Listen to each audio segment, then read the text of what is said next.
Hola, ¿qué tal? ¿Cómo estás? Estamos en un nuevo encuentro de Podcast de la Libertad en el marco de la Fundación Atlas para una Sociedad Libre y vamos a tener el gusto hoy de conversar con Guillermo Coverton, que además de ser un gran amigo, economista, docente, empresario agropecuario y rugbyer, nos va a hablar y vamos a charlar con él sobre el tema si las importaciones dañan a la economía argentina o pasa todo lo contrario. ¿Cómo estás, Guillermo? Gracias por la posibilidad de charlar con vos. No, buenas tardes. Muchas gracias por convocarme y por ponerme en contacto con una audiencia tan calificada y de gente, digamos, tan conectada con las ideas de la libertad. Muchísimas gracias. El agradecido soy yo. Muchas gracias. Y en los últimos días estuvimos viendo el tema FATE, ¿no? Que sacó a relucir la cuestión de ¿sí? La apertura de las importaciones daña la economía. Si esto es así o no, ¿cuál es tu opinión al respecto? Bueno, a ver, nada viene de casualidad. Es importante recordar un poco la historia de cómo arranca y por qué arranca FATE, que era una empresa que en realidad se dedicaba a hacer, digamos, productos con tela y goma y en determinada... Es de los años 40, de plena guerra mundial. Ahora, yo tengo como tradición familiar una cosa que siempre se contaba en mi casa. Tuve tres hermanas, una falleció, que nacieron en la época de la guerra. Y una cosa que siempre se hablaba era que a Argentina no llegaban neumáticos. O sea, Argentina en algún momento empezó con un cierre de la economía y un proteccionismo para tratar de incentivar y de subsidiar la producción de ciertos bienes de primera necesidad, imaginándose la vuelta de un escenario de total, digamos, caos, como fue la Segunda Guerra Mundial. Qué sé yo, si hubiera habido una tercera, a lo mejor hubiéramos aplaudido a los que tuvieron esa idea, pero claramente en un mundo cada vez más abierto y donde los conflictos son más localizados, no había una gran explicación para eso. De algún modo, la empresa tiene un guiño del gobierno de empezar a fabricar ese tipo de cuestiones, tiene años de proteccionismo, pero una cosa positiva que hay que decir de Madanes y de la gente de FATE es que ellos decidieron cerrar porque no tienen rentabilidad y esa es una decisión empresarial muy lícita y muy lógica y que todos hemos tenido que tomar en algún momento de nuestra vida con alguna área de nuestros negocios. Para ellos FATE es una cosa pequeña respecto a lo que son todos los negocios del conglomerado de empresas que tienen y han privilegiado pagar las deudas, indemnizar los contratos que hay existentes y bueno, y hacerse cargo de que la planificación de la empresa no ha manejado del todo los riesgos que podía implicar una apertura de la economía, una economía más interdependiente, ¿no es cierto? Pero para el consumidor, claramente, hay algo que ya no puede mantenerse, que es el proteccionismo, esa teoría, esa tendencia al mercantilismo que tuvo la economía argentina siempre. Por supuesto que es mucho más fácil tener pocas empresas y controlamos a pocos y le cobramos los impuestos que queremos a esos pocos y si se quejan le sacamos la protección. Entonces, claro, para el que gobernaba de facto, como fue de 1930 hasta no hace tanto, porque mucha gente siguió gobernando con decretos de facto, aunque los eligieron democráticamente. Eso era factible, pero ahora yo creo que no solo no es factible, sino la interconexión que hay. Uno puede saber en 5 minutos el precio de un producto en cualquier lugar del mundo. Entonces ya la gente, antes las consultoras especializadas hablaban de precios de transferencia, hoy uno sabe perfectamente cuánto cuesta lo que uno quiere comprar en cualquier lugar del mundo y es casi imposible mantener esos niveles de protección, ¿no? Eso es un poco como lo estoy viendo yo. No sé qué opinás vos, Martín, y qué otras ideas te parecen, ¿no? No, y en este sentido de lo que vos comentás, ¿Argentina tiene sectores que pueden competir con el mundo exitosamente? ¿Cuáles serían? Claramente. ¿No? ¿Por dónde lo ves? Sí. Bueno, uno de los grandes temas que Argentina tomó conciencia era, por ejemplo, la exportación de propiedad intelectual y de software. Cuando les garantizaron un marco jurídico más o menos razonable, apareció cualquier cantidad de gente haciendo eso. Ahora, si a vos te dicen que el dólar vale 350 y en la calle vale 1000, obviamente que vos no podés unirte con tus amigos y tus colegas a armar una empresa para exportar software porque tenés que ponerte el antifaz y salir a mentir y a evadir, digamos, el bloqueo que te genera ese impuesto encubierto que es el diferencial de tipo de cambio, ¿no? Ahí tenés un sector en el cual se puede competir muy fuertemente. En los otros aspectos en donde Argentina es muy competitiva, en el tema de los servicios. En el tema de los servicios nosotros podríamos, si abriéramos y desreguláramos, digamos, ¿cómo no vamos a poder prestar servicios financieros? O sea, Argentina, para el tamaño que tiene la economía, el PBI per cápita y el volumen de depósitos bancarios que tiene un mercado de capitales hiperdesarrollado. O sea, en Argentina vos podés hacer negocios de mercado de capitales que no existen en Uruguay, que no existen en Paraguay, que no existen en Bolivia, que no existen, bueno, quizá en Chile existan algunos, no todos, o sea, ellos no tienen un mercado de futuros de la magnitud y la importancia que tiene Argentina. O sea, hay muchas cosas para hacer en donde se puede ser altamente competitivo, ¿no? Y te pregunto respecto del campo. ¿El campo sigue siendo digamos, la carta más importante que tiene la Argentina en materia económica y de competitividad respecto del mundo? El campo, en algunos aspectos, el agro, por ejemplo, analistas que son mucho más fundamentados que yo, dicen que, por ejemplo, el maíz argentino es el más competitivo del mundo. Venir a originar maíz en Argentina tiene el mejor precio.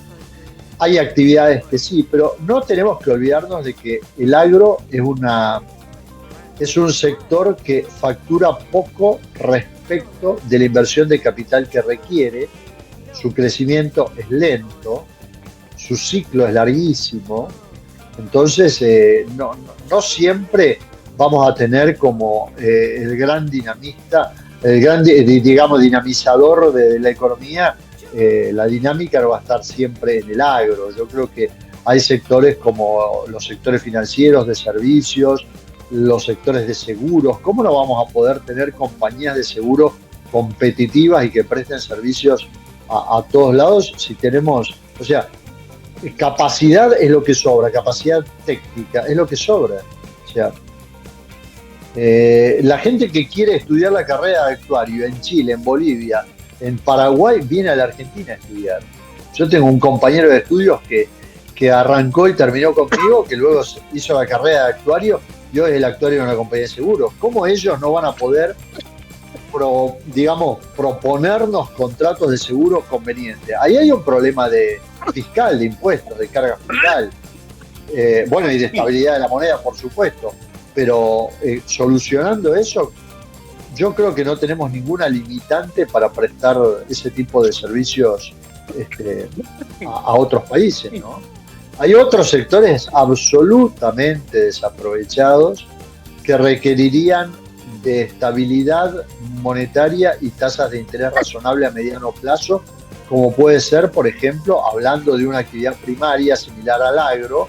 O sea, Argentina, al lado de su agro, que es un ejemplo para el mundo, tiene lo mismo en el mar y no lo está pudiendo explotar.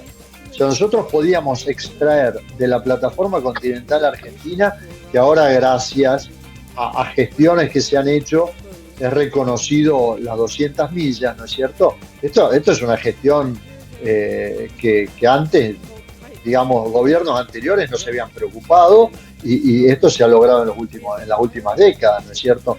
Pero vos podrías tener, o sea, la Patagonia tiene ríos con agua dulce, varios, y podés tener puertos operativos en donde podés tener abastecimiento, podés tener equipos de frío, podés tener rutas e incluso aviones que abastezcan los puertos y que saquen rápidamente la producción al mundo, y podrías tener operando una flota pesquera como lo que tiene España en las costas de Marruecos y del Sahara y del Banco de Canarias. O sea, no es entendible que Argentina no se haya dedicado a eso. Hay muchos negocios en competencia de mercados abiertos. O sea, el empresario que es realmente buscador de oportunidades va a encontrar un sinnúmero de negocios, siempre y cuando no le pongan obstáculos, ¿no es cierto?, desde el lado del gobierno. Yo creo que el gran cambio que estamos viviendo es que la gente que gobierna y la opinión pública hoy es consciente de esto. Yo creo que el máximo aporte es haber hecho tomar conciencia a la opinión pública de que tenemos una constitución que dice que hay que permitir toda industria lícita y que lo que no está prohibido está permitido, y que sin embargo, por la vía de decretos de oscuros orígenes, de momentos muy negros de la Argentina, nos habían hecho naturalizar que uno tuviera que pedir autorización para casi todo. O sea, hoy yo veo una Argentina competitiva en muchas áreas, no solo en energía, claramente, sino en este tipo de cuestiones, ¿no? No más la educación. Yo creo que difícilmente puedas encontrar un plantel de profesores universitarios tan calificados y con posibilidad de brindar servicios educativos a precios enormemente competitivos como en Argentina. No tengo duda de que hay profesores universitarios mejores en otros países, pero no creo que vos puedas armar una carrera de grado y puedas impartir eso a alumnos a costos más competitivos que en la Argentina. ¿Y eso por qué no ha estado pasando? Y sencillamente por regulación. Guillermo, te quería preguntar para ir cerrando si observás, y si se observa en Rosario como se observa en Buenos Aires, también una importante inmigración de personas de países desarrollados que vienen a Buenos Aires, vienen a Rosario, a la Argentina en general, se enamoran y se quedan a vivir. Y yo a veces sueño, ¿no?, con ver un nuevo proceso de inmigración como aquel que Argentina vivió fin del siglo XIX, principio del XX. Si pensás que esto es posible y si Argentina puede ofrecerle al mundo una oportunidad interesante para que las personas desarrollen sus sueños. Mirá, yo creo que sí. Nosotros estamos viendo no solo inmigrantes,